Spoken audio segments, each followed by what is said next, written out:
Under world Bombay ಮಾದರಿಯಲ್ಲಿ ಕಲಬುರಗಿ ಆಗಿದೆ. ದಿಂದಲೇ ಇವರ ಸಲುಗೆಯಿಂದಲೇ ಇಂಥ ಸುಲಿಗೆಕೋರರು ಎದ್ದು ಕೂತ್ಕೊಳ್ತಾ ಇದ್ದಾರೆ. ಇತ್ತೀಚೆಗೆ ಕಲಬುರಗಿಯಲ್ಲಿ ಕಂಡು ಕೇಳರಿಯದಂತಹ ಸುದ್ದಿಗಳು ದೃಶ್ಯ ಮಾಧ್ಯಮಗಳಲ್ಲಿ ಮತ್ತು ಪತ್ರಿಕಾ ಮಾಧ್ಯಮಗಳಲ್ಲಿ ಇಡೀ ರಾಜ್ಯದ ತುಂಬೆಲ್ಲ ಮತ್ತು ದೇಶದ ತುಂಬೆಲ್ಲ ವ್ಯಾಪಕ ಪ್ರಚಾರವನ್ನು ಪಡಿತಾ ಇದೆ. ಕಲಬುರಗಿ ಶರಣರ ಸಂತರ ನಾಡು, ಸೂಫಿ ಸಂತರ ಬೀಡು ಅನ್ನುವಂತಹ ಅನೇಕ ವಿಚಾರಗಳನ್ನು ನಾವು ಕೇಳ್ತಾ ಬರ್ತಾ ಇದ್ದೀವಿ. ಇಂತಹ ಸೂಫಿ ಸಂತ ಶರಣರ ನಾಡಿನಲ್ಲಿ ಸಮಾಜ ಸೇವೆಯ ಮುಖವಾಡವನ್ನು ಹೊತ್ಕೊಂಡು ಸಂವಿಧಾನ ರಕ್ಷಕರು ಅಂತ ಹೇಳಿ DLT ಅನ್ನುವಂಥ ಒಂದು ಸಂಘಟನೆಯನ್ನು ಸ್ಥಾಪನೆ ಮಾಡಿ ಹಗಲು ದರೋಡೆಗೆ ಇವತ್ತು ಕಲಬುರಗಿಯಲ್ಲಿ ಇಳಿದಿದ್ದಾರೆ. ಅದು ಲ್ಯಾಂಡ್ ಮಾಫಿಯಾ ಇರಬಹುದು ಮತ್ತು ಇನ್ನೂ ವಸೂಲಿಬಾಜಿ ಇರಬಹುದು, ಅದರಲ್ಲೆಲ್ಲವೂ ಕೂಡ ದುಷ್ಕೃತ್ಯದಲ್ಲಿ ಭಾಗಿಯಾಗಿ ಇವತ್ತು ಕೋಟ್ಯಾಧೀಶರಾಗ್ತಾ ಇದ್ದಾರೆ.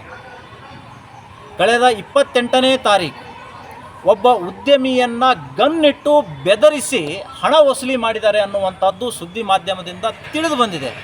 ಆ ಪ್ರಕರಣದಲ್ಲಿ ಸುಮಾರು 8 ಜನರ ಮೇಲೆ FIR ಆಗಿದೆ. ಇಲ್ಲಿಯವರೆಗೂ ಕೂಡ ಅದರ ತನಿಖೆಗೆ CPI ಶಕೀಲ್ ಅಂಗಡಿಯವರು ಮುಂದಾಗಿಲ್ಲ. ನಮಗೆ ಅನುಮಾನ ಇದೆ, ಈ ಎಲ್ಲ ಪ್ರಕರಣಗಳನ್ನು ಮುಚ್ಚಲಿಕ್ಕೆ ಏನೋ ಡೀಲ್ ಆಗಿದೆ ಅನ್ನುವಂತಹದ್ದಿದೆ. ಪೊಲೀಸ್ ಕಮಿಷನರ್ ಇದನ್ನು ಸಂಪೂರ್ಣವಾಗಿ ತನಿಖೆಗೊಳಪಡಿಸಿದಾಗ ಮಾತ್ರ ಇವತ್ತು ಆ ಸತ್ಯ ಬಯಲಿಗೆ ಬರಲಿಕ್ಕೆ ಸಾಧ್ಯ ಇದೆ. ಕಳೆದ 3 ದಿನಗಳ ಹಿಂದೆ ರಾಜ್ಯವೇ ಬೆಚ್ಚಿ ಬೀಳಿಸುವಂತಹ ಸುದ್ದಿ, ಭಯಾನಕ ಸುದ್ದಿಯನ್ನು ನಾವು ನೋಡಿದ್ದೀವಿ. ಅದು ಹನಿ ಟ್ರ್ಯಾಪ್. ಮಹಿಳೆಯನ್ನು ಪೂಜಿಸುವಂತಹ, ಆರಾಧಿಸುವಂತಹ ದೇಶ ನಮ್ಮದು. ಅಂತಹ ಅಮಾಯಕ ನ್ಯಾಯ ಕೇಳ್ಕೊಂಡು ಬಂದಂತಹ ಯುವತಿಯರನ್ನು ದುಷ್ಕೃತ್ಯಕ್ಕೆ ಬಳಸಿಕೊಂಡು ಮತ್ತು ಅತ್ಯಾಚಾರ ಎಸಗಿ ಲಕ್ಷ ಹಣ ಲೂಟಿ ಮಾಡಿದಾರಲ್ಲ, ಇದು ನಮ್ಮ ಕಲಬುರಗಿ ನಾಗರಿಕ ಸಮಾಜ ತಲೆ ತಗ್ಗಿಸುವಂತಹ ವಿಚಾರ ಇದೆ. ಹನಿ ಟ್ರ್ಯಾಪ್ ಬಗ್ಗೆ, ಅತ್ಯಾಚಾರದ ಬಗ್ಗೆ FIR ಆಗಿದೆ.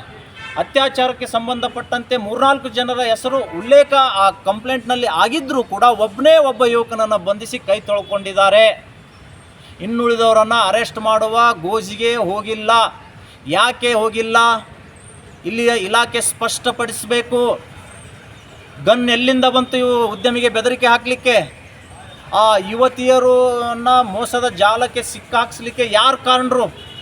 ಇವರೆಲ್ಲ ಹೆಸರುಗಳು ಕಂಪ್ಲೇಂಟ್ ಕಾಪಿಯಲ್ಲಿದ್ದರೂ ಕೂಡ, FIRನಲ್ಲಿದ್ದರೂ ಕೂಡ ಆ ಆರೋಪಿಗಳು ರಾಜಾರೋಷವಾಗಿ ಪ್ರೆಸ್ ಮೀಟ್ ಮಾಡಿ ಮತ್ತೊಬ್ಬರಿಗೆ ಧಮಕಿ ಹಾಕ್ತಾ ಇದ್ದಾರೆ. ಇದು ಒಬ್ಬ ಆರೋಪಿಯ ಕೆಲಸನ? ಇದನ್ನು ನೋಡಿಕೊಂಡು ಪೊಲೀಸ್ ಇಲಾಖೆ ಕಣ್ಣು ಮುಚ್ಕೊಂಡು ಕೂತ್ಕೊಳ್ತಾ ಇದೆಯಾ? ಇದು ಅತ್ಯಂತ ಖಂಡನೀಯವಾಗಿರುವಂತಹ ವಿಚಾರ ಇದೆ. Strong minister, strict commissioner, powerful law ಇದ್ದಾಗಿಯೂ ಕೂಡ ನಮ್ಮ ಕಲಬುರಗಿಯ ಯುವತಿಯರಿಗೆ ನ್ಯಾಯ ಸಿಗ್ತಿಲ್ಲ ಅಂದರೆ ಏನು ಸ್ವಾಮಿ, ಎಲ್ಲಿ ಹೋಗಬೇಕು ನ್ಯಾಯ ಕೇಳ್ಕೊಂಡವರು? ಒಬ್ಬ ಯುವತಿ ಅಬಾರ್ಷನ್ ಆಗಿದೆ ಅಂತ ಹೇಳ್ತಾರೆ. ಪ್ರೆಗ್ನೆಂಟ್ ಆಗಲಿಕ್ಕೆ ಕಾರಣ ಯಾರು?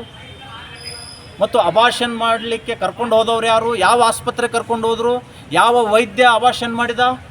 ಭ್ರೂಣ ಹತ್ಯೆ ಮಹಾಪಾಪ, ಕಾನೂನಿಗೆ ವಿರುದ್ಧ ಆಗಿರುವಂಥದ್ದು. ಈ ಎಲ್ಲವೂ ಕೂಡ ಸಮಗ್ರವಾಗಿ ಪೊಲೀಸ್ ಇಲಾಖೆ ತನಿಖೆ ಮಾಡಿಕೊಳ್ಬೇಕು. IG ಅವರು ಆಂದೋಲ ಸ್ವಾಮಿ ಕೇಸ್ ಎಷ್ಟಿದೆ ಅಂತೇಳಿ ಪ್ರತಿ ಪೊಲೀಸ್ ಠಾಣೆಗೆ ಫೋನ್ ಮಾಡಿ ಕೇಳ್ತಾರೆ. ಈ DLT ಸಂಘಟನೆಯವರು ಏನೇನು ದುಷ್ಕೃತ್ಯ ಮಾಡ್ತಾ ಇದ್ದಾರೆ ಅನ್ನುವಂತಹ ಕೇಳುವ ಸೌಜನ್ಯತೆ ಇಲ್ವಾ ನಿಮಗೆ? ಗುಪ್ತಚರ ಇಲಾಖೆ ಏನು ಮಾಡ್ತಾ ಇದೆ ನಿಮ್ಮ ಕೆಳಗಡೆ? ಎಲ್ಲವೂ ಕೂಡ ಮೌನದಿಂದ ನೀವು ಕೂತ್ಕೊಂಡಿದ್ದೀರಿ ಅಂದರೆ ನಮಗೆ ಅನುಮಾನ ಬರ್ತಾ ಇದೆ, ನಿಮ್ಮಿಂದ ನಮಗೆ ನ್ಯಾಯ ಸಿಗುವುದು ಅಸಾಧ್ಯ ಅಂತ. ಈ ಹನಿ ಟ್ರ್ಯಾಪ್ ವಂಚನೆಗೆ ದೂಡಿದಂತಹ ಆ DLT ಸಂಘಟನೆಯ ಪ್ರಮುಖರನ್ನು ಅರೆಸ್ಟ್ ಮಾಡಬೇಕು. ಅರೆಸ್ಟ್ ಮಾಡದೆ ಹೋದರೆ ಕಮಿಷನರ್ ಕಚೇರಿ ಎದುರುಗಡೆ ಅನಿರ್ದಿಷ್ಟಾವಧಿ ಧರಣಿ ಸತ್ಯಾಗ್ರಹವನ್ನು ನಾವು ಮಾಡೋರಿದ್ದೀವಿ. ಇಲ್ಲಿಯ ಇನ್ಚಾರ್ಜ್ ಮಿನಿಸ್ಟರ್ ಹೇಳ್ತಾರೆ, ಕೇಳಿದ್ದಕ್ಕೆಲ್ಲ ಉತ್ತರ ಕೊಡೋಕ್ಕಾಗಲ್ಲ ಅಂತ ಹೇಳ್ತಾರೆ.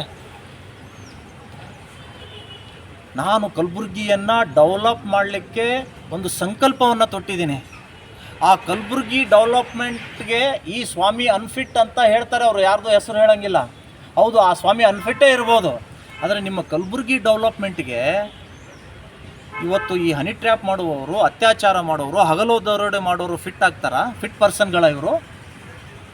ನಿಮ್ಮ ಸಲುಗೆಯಿಂದಲೇ ಈ ಸುಲಿಗೆ ಸಂಘಟನೆಗಳು ನಿರಂತರವಾಗಿ ಕಲಬುರಗಿಯಲ್ಲಿ ನಾಯಿ ಕೊಡೆಗಳಂತೆ ತಲೆ ಎತ್ತಿದ್ದಾವೆ. ಇವುಗಳ ಹೆಡೆಮುರಿ ಕಟ್ಟುವಂಥ ಕೆಲಸ ಇಲ್ಲಿಯ ಪೊಲೀಸ್ ಕಮಿಷನರ್ ಅವರು ಮಾಡಬೇಕು. ಕಲಬುರಗಿ ಜಿಲ್ಲೆಯವರೇ ಇದ್ದಾರೆ, ಕಲಬುರಗಿ ಜಿಲ್ಲೆಯ ಮಾನ ಪ್ರಾಣ ಕಾಪಾಡುವಂಥದ್ದು ಕಮಿಷನರ್ ಹೆಗಲ ಮೇಲೆ ಇದೆ ಅನ್ನುವಂಥದ್ದನ್ನು ನಾನು ಹೇಳಲಿಕ್ಕೆ ಬಯಸ್ತಾ ಇದ್ದೇನೆ. ಇತ್ತೀಚಿನ ದಿನಗಳಲ್ಲಿ ಸಂಪೂರ್ಣವಾಗಿ ಕುಸಿದೋಗಿದೆ. ಇವರು ಅಭಿವೃದ್ಧಿಯ ಸುದ್ದಿ ಎಲ್ಲಿಯೂ ಪತ್ರಿಕೆಯಲ್ಲಿ ಬರ್ತಾ ಇಲ್ಲ, ಟಿ ವಿಯಲ್ಲಿ ನೋಡ್ತಾ ಇಲ್ಲ. ರೇಪು, ಹನಿ ಟ್ರ್ಯಾಪು, ಲಿಂಗಾಯತರ ಮನೆ ಮೇಲೆ ದಾಳಿ, ಬೆತ್ತಲೆ ಮಾಡಿ ಹಿಂದೂ ಯುವಕನ ಮೇಲೆ ಹಲ್ಲೆ, ಇವೇ ಸುದ್ದಿಗಳು ಇಡೀ ರಾಜ್ಯಕ್ಕೆ ತುಂಬ ಸ್ಟೇಟ್ ನ್ಯೂಸ್, ನ್ಯಾಷನಲ್ ನ್ಯೂಸ್ ಆಗ್ತಾ ಇದೆ. ಇದನ್ನು ಇಲ್ಲಿಯ ಇನ್ಚಾರ್ಜ್ ಮಿನಿಸ್ಟರ್ ಗಮನಿಸಬೇಕಿದು, ಇಲ್ಲಿ ಐ ಜಿ ಗಮನಿಸಬೇಕು. ಕಲಬುರಗಿಗೆ ಕೆಟ್ಟ ಹೆಸರು ಯಾರಿಂದ ಬರ್ತಾ ಇದೆ ಅನ್ನುವಂಥದ್ದು ಇವ್ರು ನೋಡಬೇಕು. ನಾನು ಹೇಳಿದ್ನಲ್ಲ, ಇವರ ನಿರ್ಲಕ್ಷ್ಯದಿಂದಲೇ, ಇವರ ಸಲುಗೆಯಿಂದಲೇ ಇಂಥ ಸುಲಿಗೆಕೋರರು ಎದ್ದು ಕೂತ್ಕೊಳ್ತಾ ಇದ್ದಾರೆ. ಅದೇ ರೀತಿ ಬಿಟ್ಟರೆ ಈಗ ಆಗಿಬಿಟ್ಟಿದೆ, ಮಿನಿ ಅಂಡರ್ ವರ್ಲ್ಡ್ ಬಾಂಬೆ ಮಾದರಿಯಲ್ಲಿ ಕಲಬುರಗಿ ಆಗಿದೆ. ಭೂ ಮಾಫಿಯಾ, ಬೆದರಿಕೆ, ಸುಲಿಗೆ, ಗನ್ ಎಲ್ಲಿಂದ ಬಂತು, ಉದ್ಯಮಿಗೆ ಬೆದರಿಸಲಿಕ್ಕೆ ಡೆವಲಪ್ಮೆಂಟ್ ಮಾಡ್ತೀನಿ ಅಂತಾರಲ್ಲ ಇನ್ಚಾರ್ಜ್ ಮಿನಿಸ್ಟ್ರು. ಡೆವಲಪ್ಮೆಂಟ್ ಹೇಗಾಗುತ್ತೆ? ಇಂಥ ಕೃತ್ಯಗಳಿಂದ ಆಗುತ್ತಾ? ಉದ್ಯಮಿಗಳು ಬರಬೇಕು, ಕಾರ್ಖಾನೆ ತಯಾರು ಮಾಡಬೇಕು, ಉದ್ಯೋಗ ಸೃಷ್ಟಿ ಮಾಡಬೇಕು, ಆವಾಗ ಇಲ್ಲಿ ಡೆವಲಪ್ಮೆಂಟ್ ಆಗುತ್ತೆ. ಆದರೆ ಅಂಥ ಉದ್ಯಮಿಗಳಿಗೆ ಗನ್ ಪಾಯಿಂಟ್ನಲ್ಲಿ ಇಟ್ಟು ಹೆದರಿಸ್ತಾರಂದರೆ ಡೆವಲಪ್ಮೆಂಟ್ ಆಗುತ್ತೇನ್ರಿ? ಯಾವುದು ಡೆವಲಪ್ಮೆಂಟ್ ಆಗಲ್ಲ, ಕಲಬುರಗಿ ಆಗಲ್ಲ. ಅವರ ಕುಟುಂಬ, ಅವರ ಟ್ರಸ್ಟು ಇವರೇ ಡೆವಲಪ್ಮೆಂಟ್ ಆಗ್ತಾರೆ.